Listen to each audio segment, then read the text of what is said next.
So ఎక్కడ చదువుతున్నావు? ఏం చదువుకుంటున్నావు? నేను భారతీయ విద్యా భవన్స్ పబ్లిక్ స్కూల్లో చదువుకున్నాను. Jubilee hills. జూబ్లీ హిల్స్లో. సో ఇప్పుడు నేను 10th క్లాస్లో ఉన్నాను. ఓకే. సో మరి ఎట్లా మెయింటైన్ చేస్తున్నావు ఇక్కడ చదువు, ఇక్కడ డ్యాన్స్ ప్రోగ్రామ్స్? యాక్చువల్లీ నాకు స్కూల్ నుంచి చాలా సపోర్ట్ ఉంటుంది.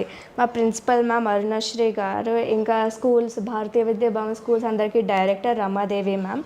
సో నన్ను బాగా సపోర్ట్ చేస్తారు. సో నేను బాగా లీవ్స్ తీసుకున్నా కూడా నన్నేమనరు, బికాజ్ దే నో నేను ఎక్కడికి వెళ్తున్నాను, నేను ఊరికే ఇంట్లో కూర్చోవట్లేదని. సో నాకు బిగ్గెస్ట్ సపోర్ట్ మా స్కూల్ నుంచి డెఫినెట్గా. అండ్ ఇప్పుడు 10th క్లాస్కి వచ్చానని కొంచెం పర్ఫార్మెన్సెస్ తగ్గిస్తున్నాను, బట్ ఆల్సో ఇప్పుడు కూడా బాగానే జరుగుతున్నాయి హాలిడేస్లో అలాగా. అంటే పర్ఫార్మెన్స్ తగ్గిస్తున్నావా? అంటే compared to my last year ఇప్పుడు కొంచెం తక్కువే చేశాను. Focusing more on studies. Okay, అంటే కొంచెం ఫిల్టర్ చేస్తున్నావు, అంటే అన్నిటికీ వెళ్ళకుండా కొంచెం మంచి వాటికి వెళ్దామని చెప్పేసి. ఓకే.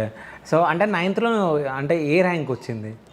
ర్యాంక్స్ మా స్కూల్లో ర్యాంక్స్ అని ఏమి ఉండవు. ఓకే. సో లైక్ ఎప్పుడు ర్యాంక్స్ లాగా టాపర్స్ లాగా ఎప్పుడు చూడలేదు మా స్కూల్లో. అందరూ ఈక్వల్గా మంచి మార్క్స్ వచ్చిన వాళ్ళకి కంగ్రాచులేషన్స్ అంటారు, కొంచెం తక్కువ ట్రై అగైన్ నెక్స్ట్ టైం అంటారు. ఎప్పుడు ర్యాంక్స్ ఏం లేవు. ఓకే, అంటే ఇట్లా ఫస్ట్ సెకండ్ థర్డ్ ఇట్లా వస్తారు అని? అంటే అది బోర్డ్స్లో తప్ప మా స్కూల్లో ఎక్కడ అలాగ లేదు.